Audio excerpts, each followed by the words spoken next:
David Licauco update. Yung congrats kay David. And nakabawi pa nga si David. And sa second match, and sa first match, natalo sila. Buti na nakabawi. Congrats kay David. Ito yung video. Sa akin, sa larangan ng pag-aartista.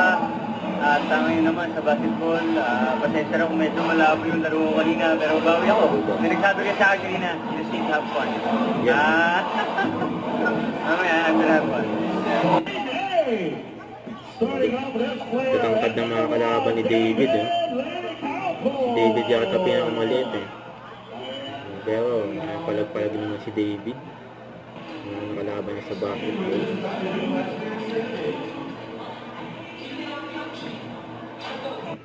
Yan yan yung pick kay David. Sumalaksak bigla si David nakawala. Yung take niya. Solid yan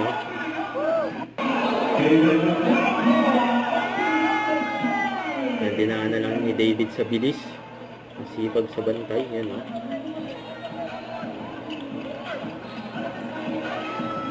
Sana yung set niya dyan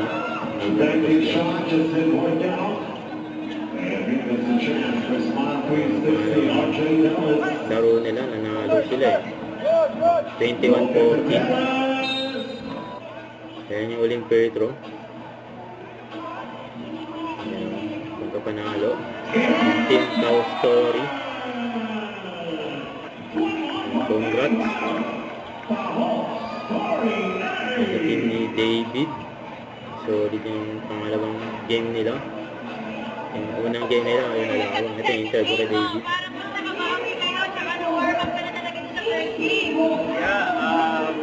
I think this time, mas nagkaroon kami ng communication as a team. Really worked our way for the win.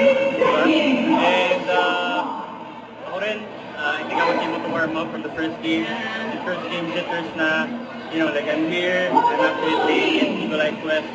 Mas overwhelming feeling kami for me kanina. But now, we got the groove and thankfully, maayos sa isip na pakinggan natin. Yeah, meron ako ng tomorrow. Tomorrow is play off the tomorrow. So, I'm really excited for that.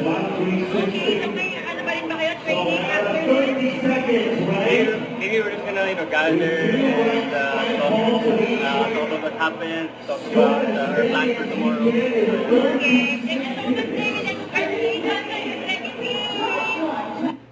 Don't forget to subscribe, click the notification bell for more updates. This is Richard Reaction Vlog. Stay tuned for more videos.